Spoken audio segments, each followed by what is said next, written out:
Hello, welcome to this PPR Econ video on the balance of payments. Please start off by defining what we mean by the balance of payments.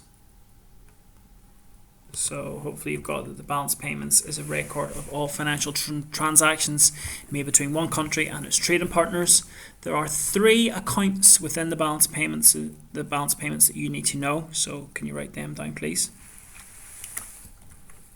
So hopefully you've got the current account, the capital account, and the financial account. So the next question, try and identify, you should be able to, identify all the sections in the current account and have a go at identifying some within the capital and the financial account, please. So give me an overview of the complete balance of payments now, please. So hopefully you've got them for the three of them. The one we are mostly interested in is this one, and this is the one the specification will ask you questions on specifically. So trading goods, trading services, primary income and secondary income. Within them, what is meant by a current account deficit? So that's whenever the final figure for the balance on the current account has got more debit entries, which is money leaving the economy, than credit entries. Now have a go at doing the same for a current account surplus. And hopefully you've worked out that that is whenever there are more credit entries, which is money coming into the economy, than there are debit entries under them four sections of the current account. So the first two sections of the current account, trading goods and trading services, are what we refer to as the trading account. So what is meant by a trade deficit?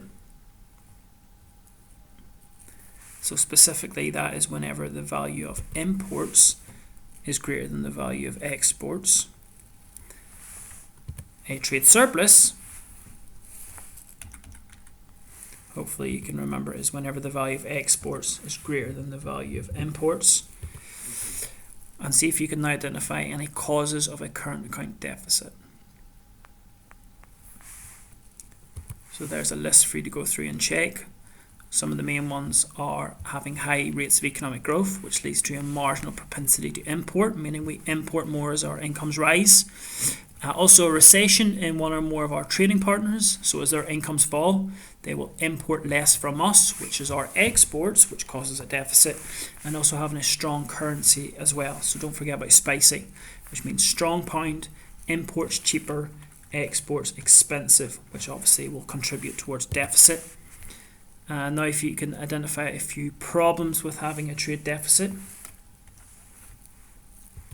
So there's some issues you can go for yourselves on having a trade deficit. See if you can do the same then for running a trade surplus.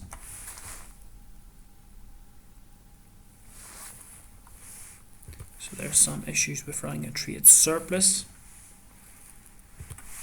Now policies. Now, the UK operates a trade deficit as we import, or the value of our imports is greater than the value of our exports.